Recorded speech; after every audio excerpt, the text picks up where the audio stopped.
So, welcome to the 15th session, and here our objective is to synthesize what we had from additivity, homogeneity and shift invariance. We will get a very important consequence. In fact, I dare say that what we conclude from this discussion in this session is central in signals and systems. So, let us get down to business right away. So, what we said was that we first defined an impulse response for a system. So, we had a system S, we called it S, we gave it a unit impulse and observed the output. Now, please a few comments here. Ht is a function of time. So, in fact, we will take an example later to see how Ht looks. Ht could be a very reasonable function, it does not have to be a generalized function.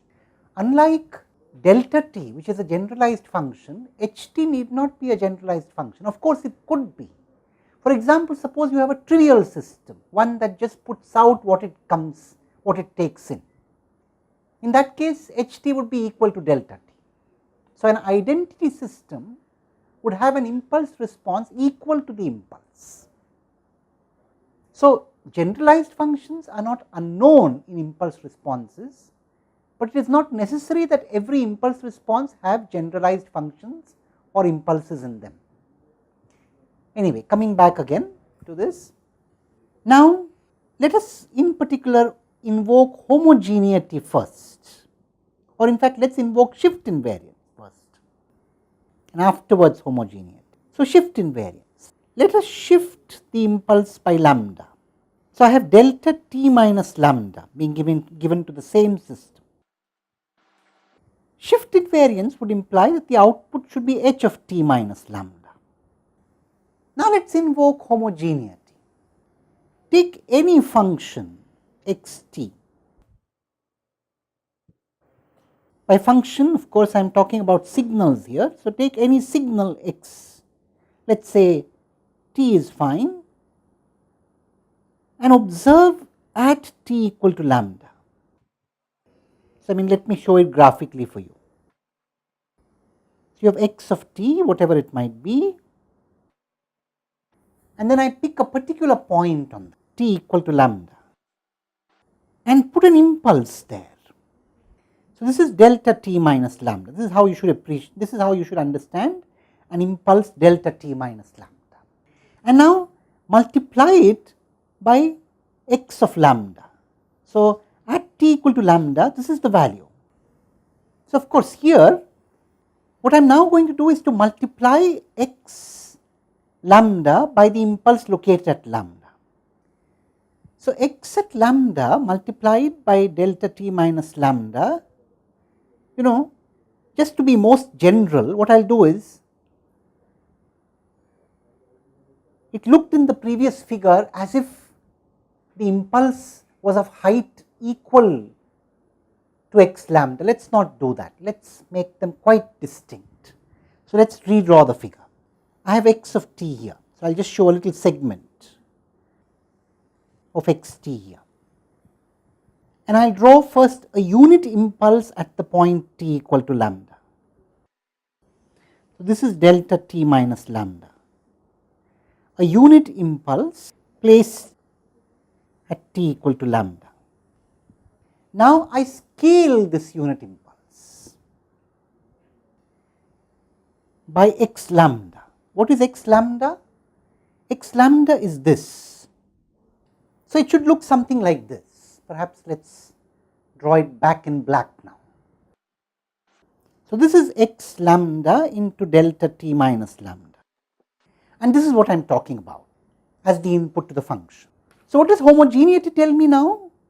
Homogeneity tells me when I apply x lambda times delta t minus lambda to the same system, which is also shift invariant, I should get x lambda into h t minus lambda. Now, finally, I invoke additivity, and I invoke additivity by essentially using integration in place of summation. So, what I am going to do is to think of the integral as the limit of a continuum of sums. Let me show that to you schematically. So, in the system, what I am saying is, go back to that xt, let us take a small segment somewhere of xt. Now, pick a few lambdas there. Let us pick lambda 1 here, and let us pick lambda 2 there, and let us pick a lambda 3 here. And you have these tiny little impulses sitting at lambda 1, lambda 2 and lambda 3. So, this one is x lambda 1 delta t minus lambda 1. This one is x lambda 2 delta t minus lambda 2. And finally, this one is x lambda 3 delta t minus lambda 3. Additivity says, when I put these together, putting these three impulses together, that means taking a sum, x lambda 1 delta t minus lambda 1 plus x lambda 2 delta t minus lambda 2 plus x lambda 3 delta t minus lambda 3 results also in summing the corresponding out.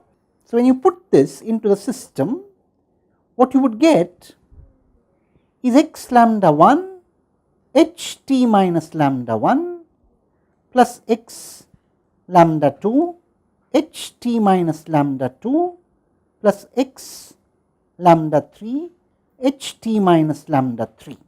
This is a consequence of additivity. Now, visualize taking this argument finely and over an integral instead of a summation.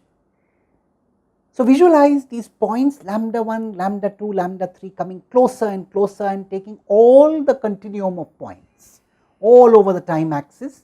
At least if you are really fussy and finicky, omit the places where xt is discontinuous, but otherwise take all other points, it hardly makes a difference.